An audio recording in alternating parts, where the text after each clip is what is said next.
Olá, eu sou o Jean Henrique, especialista em gestão de mudanças. Seja bem-vindo ao vídeo de treinamento sobre técnicas de treinamento e facilitação. Esse vídeo faz parte do módulo 9, Desenvolvimento de habilidades de treinamento.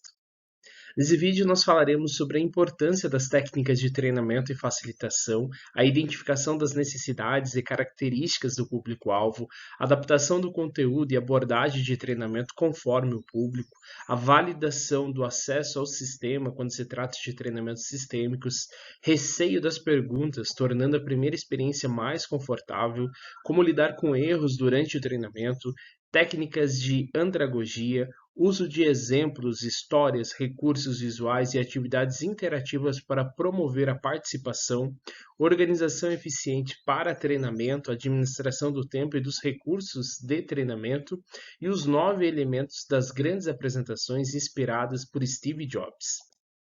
Antes de aplicar um treinamento, é muito importante compreender os objetivos fundamentais do treinamento que está sendo aplicado.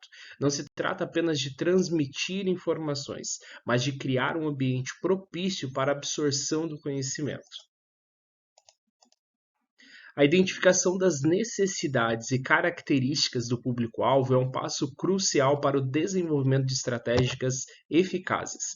Ao compreender as demandas específicas e características distintas do grupo que será atendido, é possível personalizar abordagens para garantir maior relevância e impacto. Essa análise detalhada permite adaptar conteúdos, métodos de comunicação e formatos de modo a atender de maneira mais precisa às expectativas e requisitos do público-alvo. Ao reconhecer e considerar as particularidades do público, é possível criar iniciativas mais direcionadas e bem-sucedidas. E aqui eu apresento a vocês algumas estratégias chaves para te ajudar a realizar a adaptação do conteúdo e da abordagem de treinamento conforme o público. O primeiro ponto é analisar o perfil do público. Entenda as características demográficas, psicográficas e profissionais do público-alvo para personalizar o conteúdo de acordo com as suas necessidades e experiências. O segundo passo é uma avaliação do nível de conhecimento. Realize uma avaliação inicial para determinar o nível de conhecimento prévio do público em relação ao tema que você está trazendo, permitindo ajustes no conteúdo para atender ao seu nível de compreensão. O terceiro passo é a identificação dos estilos de aprendizagem. Reconheça os diferentes estilos de aprendizagem presentes no grupo, adaptando a entrega do conteúdo para atender às preferências de aprendizado, seja visual, auditivo ou sinestésico. O quarto ponto é a customização de exemplos e casos práticos. Utilize exemplos e casos práticos que ressoem com a experiência e contexto do público, tornando o conteúdo mais tangível e aplicável às suas situações do dia a dia. Por exemplo, se você for ministrar um treinamento para um público mais operacional, busque situações práticas do dia a dia desse público para trazer como exemplo. Ponto 5. Ajustar a linguagem e o tom. Adapta a linguagem e o tom da comunicação de acordo com o público, considerando o vocabulário e a terminologia que são mais familiares e compreensíveis para eles. Ponto 6. O feedback contínuo. Solicite feedback durante o treinamento para avaliar a receptividade do público e fazer ajustes em tempo real, garantindo uma abordagem mais alinhada com as suas expectativas. O sétimo ponto é trazer flexibilidade no ritmo do treinamento.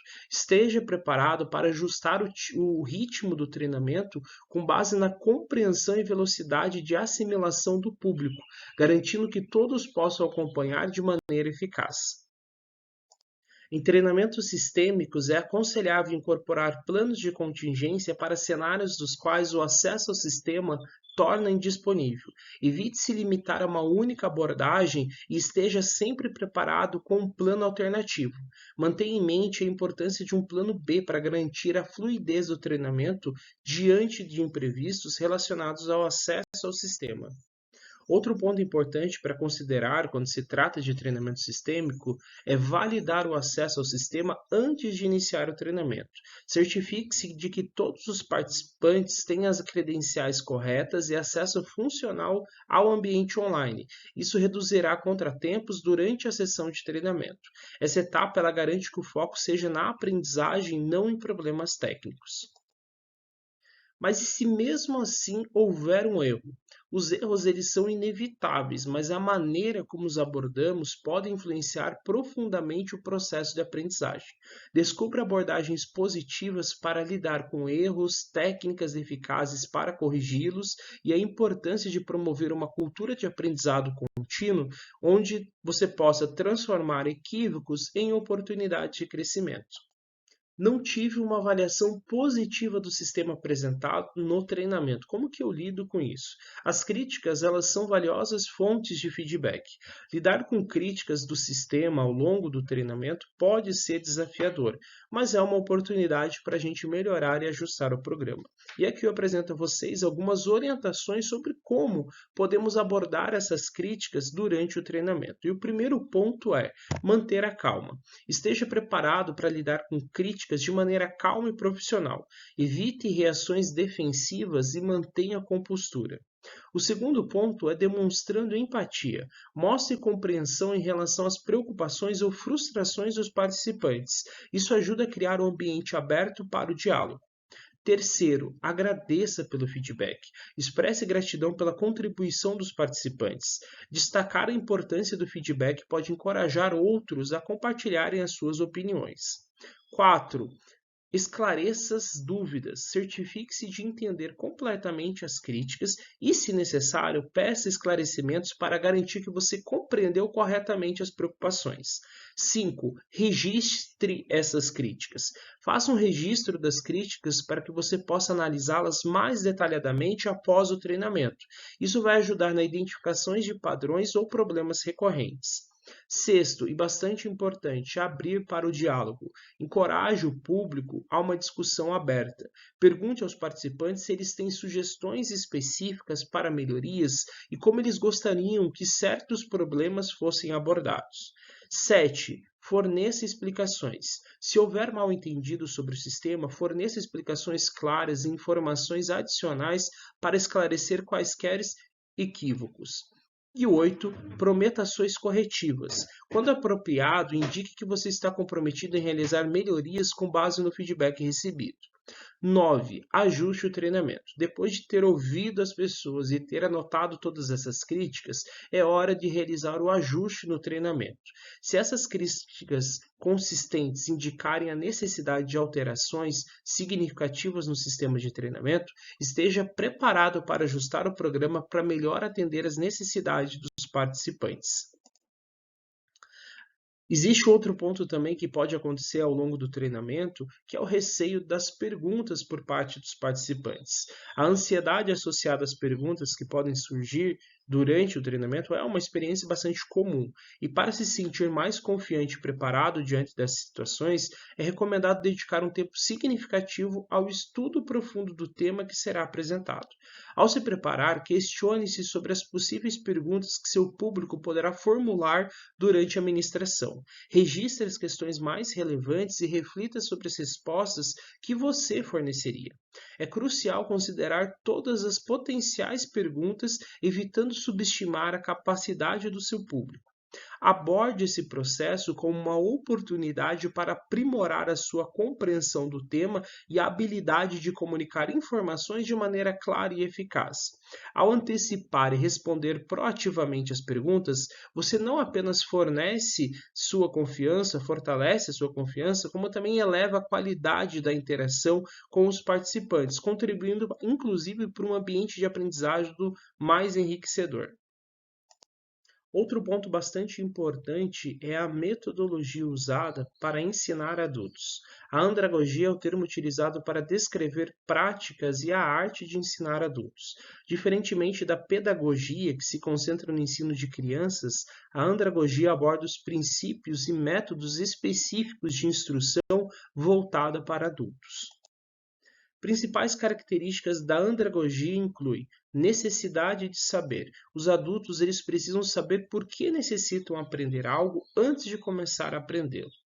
Autoconceito do aprendiz. Adultos possuem uma profunda necessidade psicológica de serem vistos e tratados como capazes de autodirigir. Papel das experiências. Os adultos possuem experiências adquiridas ao longo da vida que, utilizadas no processo educacional, torna-se muito mais eficaz. Prontidão para aprender. Os adultos têm prontidão para aprender as coisas que precisam saber para enfrentar melhor as situações da vida real. Orientação para aprendizagem. Adultos são motivados a aprender se percebem que isso ajudará a executar tarefas ou lidar com problemas que vivenciam e aprendem de maneira mais eficaz quando apresentados os contextos de aplicação em situação da sua vida real. E a motivação. Os adultos respondem melhor aos motivadores internos do que nos externos. A eficiência na organização de treinamento é fundamental para maximizar o impacto e otimizar recursos. A administração do tempo e dos recursos desempenha um papel crucial nesse processo, garantindo que os participantes recebam de fato um treinamento eficaz e relevante. E aqui algumas estratégias para uma organização eficiente. O primeiro ponto é o planejamento antecipado. Inicie o processo de organização com um planejamento antecipado, identificando claramente os objetivos do treinamento e as metas a serem alcançadas. O que se espera desse treinamento ao final? Essa é uma boa pergunta para você realizar nesse primeiro momento. 2. Análise de necessidades. Realize uma análise abrangente das necessidades de treinamento para personalizar o conteúdo de acordo com as demandas específicas da equipe ou dos participantes. Designer inovador. Desenvolva materiais de treinamento inovadores e envolventes que aproveitem os diferentes estilos de aprendizagem, promovendo a participação ativa das pessoas. Agenda bem estruturada. Crie uma agenda bem estruturada, otimizando o tempo disponível e distribuindo os temas de maneira equilibrada para manter o interesse e a atenção dos participantes. Utilização de tecnologia. Integre tecnologias educacionais para facilitar a entrega do conteúdo, possibilitando a aprendizagem virtual, avaliações online e até as interações colaborativas. Avaliação contínua. Implemente avaliações contínuas para medir a eficácia do treinamento, identificando áreas de melhoria e ajustando o programa conforme necessário. Feedback construtivo. Colete feedbacks regularmente dos participantes para entender as suas necessidades e adaptar futuros treinamentos de acordo com as suas expectativas. Gerenciamento de recursos. Gerencie eficazmente os recursos disponíveis, considerando salas adequadas, equipamentos, material didático e instrutores qualificados. Flexibilidade. Mantenha uma abordagem flexível para lidar com imprevistos e ajudar a programação conforme necessário, garantindo que o treinamento continue sendo eficaz. Comunicação clara. Estabeleça uma comunicação clara com os participantes, informando sobre os detalhes do treinamento, requisitos prévios e as expectativas.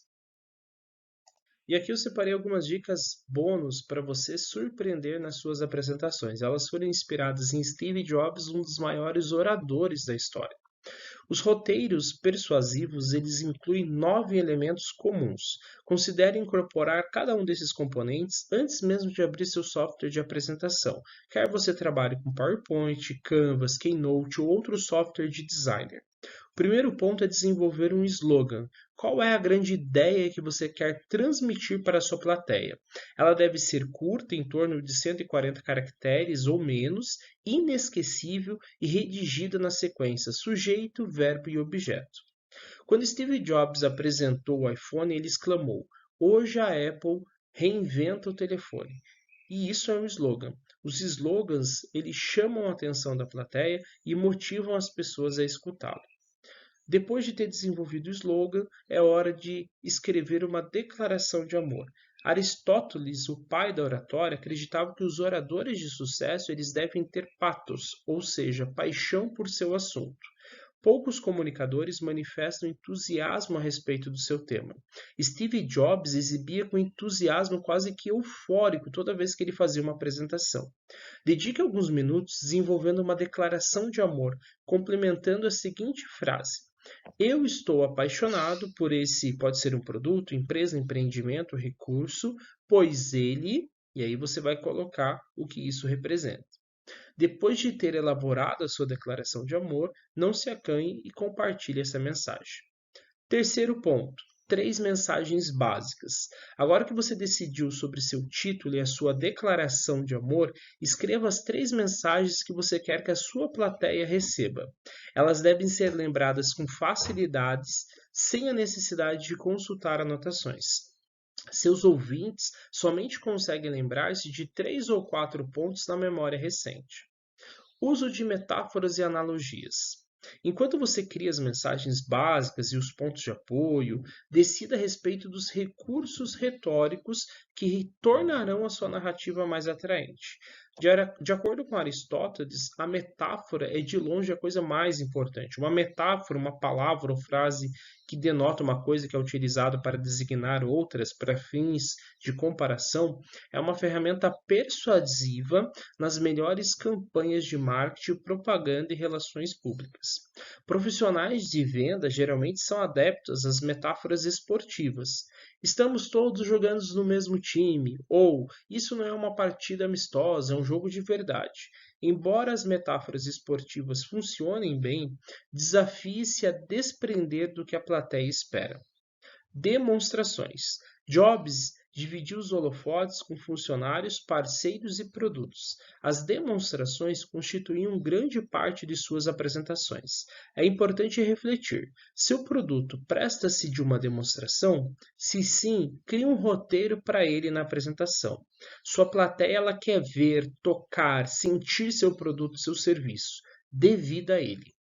Depoimento do cliente e aval de terceiros. Você dispõe de avaliações de terceiros a respeito de seus produtos ou serviços? Sempre utilize o aval de terceiros quando tiver um. O boca a boca é uma ferramenta de marketing mais eficaz, e quando seus clientes constatam um aval de uma publicação ou de uma pessoa que respeitam, eles se sentem mais à vontade em relação às suas decisões de compra. Videoclips. Poucos apresentadores incluem vídeos em sua apresentação. Jobs utilizava videoclips com muita frequência. Ele gostava tanto que às vezes apresentava 2 vezes. Utilize videoclips em suas apresentações, mas evite clipes que durem mais de que 2 a 3 minutos. Suporte. Há 3 tipos de aprendizes: o visual, que a maioria das pessoas que recai nessa categoria, o auditivo, que são os ouvintes, e os sinestésicos, são as pessoas que gostam de sentir e de tocar. Encontre formas de chamar a atenção de todos. Uma apresentação ela deve incluir mais do que slide. Utilize quadros brancos, flipcharts ou tablets. Traga suporte como produtos físicos para que as pessoas vejam, usem, toquem. Os slides eles são apenas complementares à sua narrativa. Steve Jobs, por exemplo, só começou a utilizar o Keynote da Apple em 2002. Então, o que poderíamos pensar a respeito das apresentações notáveis de Jobs de 1984? E é isso, obrigado por assistir até o final e eu te vejo no próximo vídeo. Até lá!